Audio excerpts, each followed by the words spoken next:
In late March 2020, the UK stopped. In one of the most significant historical events since the Second World War, for the next 8 weeks, the streets were silent. Pubs closed. Motorways empty. In an unprecedented moment of national mourning, even Greggs shut its doors.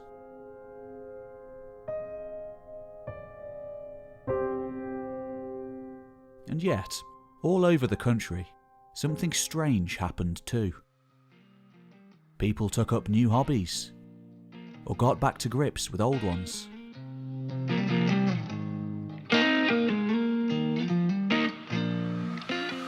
Out on their government-mandated daily exercise, people who'd never walked before began to enjoy the great delights of the British countryside. Others looked to their local areas much more intently, finding new places to visit. Archaeologists, too, took the time to scour the land from the comfort of their own homes using satellite data, making several astounding new discoveries. Even in the darkest of times, there can be a silver lining. In Rutland, England's smallest county, wedged between Leicestershire, Cambridge and Lincoln, the situation was the same. When Jim Irvine, the son of a local farmer, went out to walk the land one day during the lockdown, he spotted something he hadn't been looking for, nor expected to find. Unusual pottery jutting out of the ground. Taking the pieces home, he began looking at satellite imagery of the field. There, he saw the faint outlines of buildings, entombed in the ground for who knows how long. Irvine describes it as an oh wow moment. Those outlines would take up all of his free time over the next year and a half. Soon enough, archaeologists from the University of Leicester were called in, and the site confirmed to be a late Roman villa, hidden for some 1600 years. And not just any villa, a great-sized one from the 3rd or 4th centuries, a rarity in this part of the country. And that's not all. Under the ground emerged patterns and colours, and as more and more dirt was shovelled away, a great fresco of the ancient world. Astride mighty war chariot, the great hero Achilles galloped forth, seeking battle with the storied Trojan prince Hector. This is the only Trojan War mosaic ever found in Britain, and one of the rarest in all of Europe. It speaks of a time when an immensely wealthy classical elite held court here in the East Midlands. Links stretching all across the known world. When finally announced to the public in late November 2021, the discovery was hailed by many archaeologists as one of the greatest finds in 100 years. And it's placed the tiny county on an international stage. This is the story of Rutland's Roman villa, and it's only just begun. Let's have a look.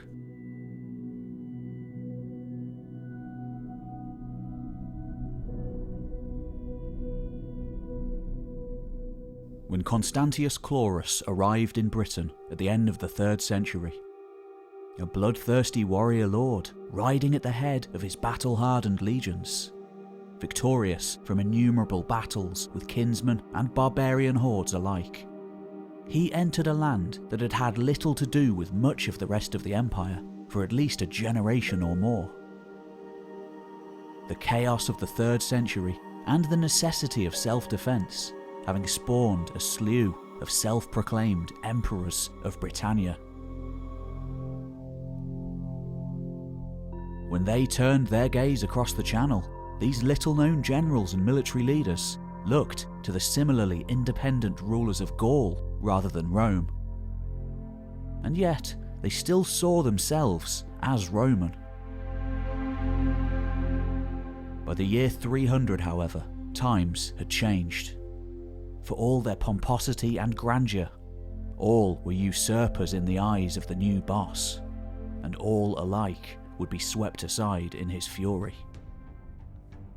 Painstakingly pieced back together by the efforts of Aurelian and Diocletian, the empire was strong once more. And Constantius had been sent in to do a job. By the time his son Constantine began campaigning north of Hadrian's Wall against the barbarous Picts a decade later, Britannia was firmly back within the international system of empire. And a flourishing of aristocratic life came with it. As far as the archaeological and historical records are concerned, Britannia was an unusual place in the 3rd and 4th centuries. Its cities having declined in population as the legionaries and their purchasing power were gradually withdrawn, needed elsewhere in the massive unwieldy state. Almost all became fortified, replacing their bathhouses and theatres with elaborate defence works. Yet, perhaps paradoxically, for the most part, rural life continued unchanged, and some towns even grew. In fact, archaeology has revealed a remarkable revival and growth of rural life at this time, with many new villas being built and flourishing, particularly those scattered around the south of the province and towards the Irish Sea, a source of trade and riches, even when links to the continent were severed.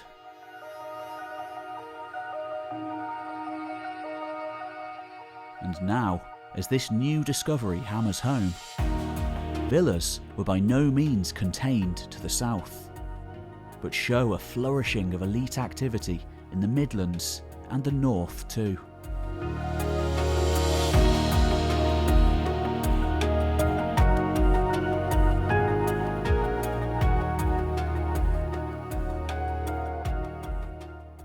In August 2020, just as the country came out of full lockdown, getting back to relative normality for a short time, archaeologists from the University of Leicester finally secured funding to conduct urgent excavations at Rutland. What they found there was amazing. Placed within a series of boundary ditches, the villa is surrounded by what appear to be barns, circular structures, and even a possible bathhouse. As most Roman villas tend to have lost most of their surrounding buildings over the centuries, this is a hugely significant find. The entire settlement seems to be still visible and very well preserved, providing unique insights into what essentially amounts to a late Roman manor house and accompanying estate. But of course, the most amazing find of all was in the great central building. On the floor of a room, probably once used as an entertaining or dining area, were found the remains of an elaborate and unique mosaic.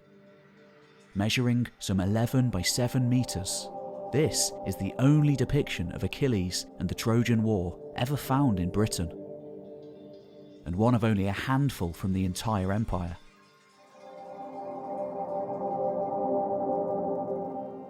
Whether this was a last flourishing of paganism in a world converting to Christianity, we can't be sure. Though during the time people feasted here, most Roman officials were becoming Christian. Constantine made it the official state religion in the 330s, and his son Constantius II used it as an arm of diplomacy. By this time, towards the end of the 4th century, everyone of note was becoming Christian, and this was already a relic of sorts, or at least soon would be. Thus, the Rutland Villa provides a vivid insight into the life and later demise of the local Romano-British elite. Having opted in for the last great flourishing of the empire, they were soon trapped by its prosperity. Clearly, the villa's owner was an individual with a keen interest and knowledge of the classics, who had the money and means to commission such a piece at this remarkable time of change and upheaval. Where it came from, we can't say, but the great Mosaic factory at Cirencester is always a possibility, creating and shipping similar works far and wide throughout the empire, even after its fall.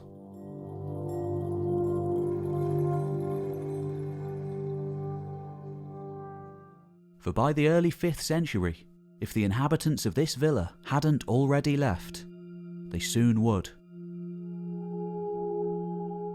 Many of the villas near the Severn and the Cotswolds were sacked and burned, and there is evidence of burning at Rutland too, even in the Mosaic itself. And then, above the Mosaic, human remains were found, interred here apparently after a period of abandonment, seeming to still have some relevance for those who came after. Were the crumbling ruins here used as a shrine in the years that followed, a monument to the old world? Or by an incoming people who had an entirely different meaning for the place? Whether those later generations still understood the meaning of the Mosaic, we'll never know. But it's interesting to wonder nonetheless.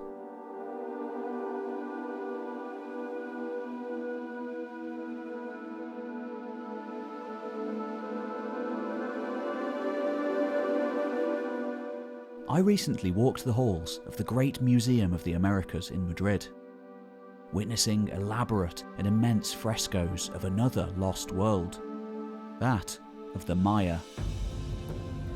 Yet one which sadly we have almost no literary record of. For the most part, we can only guess what these elaborate images mean. In the 5th, 6th and 7th centuries, for at least some of those looking at the images of the old empire of Rome, whose burned out remains they now inhabited, it must have been the same, with no context or frame of reference to link them to a meaningful story. These are just images, no more. Be happy we have any writing left at all to see into those generations so long ago.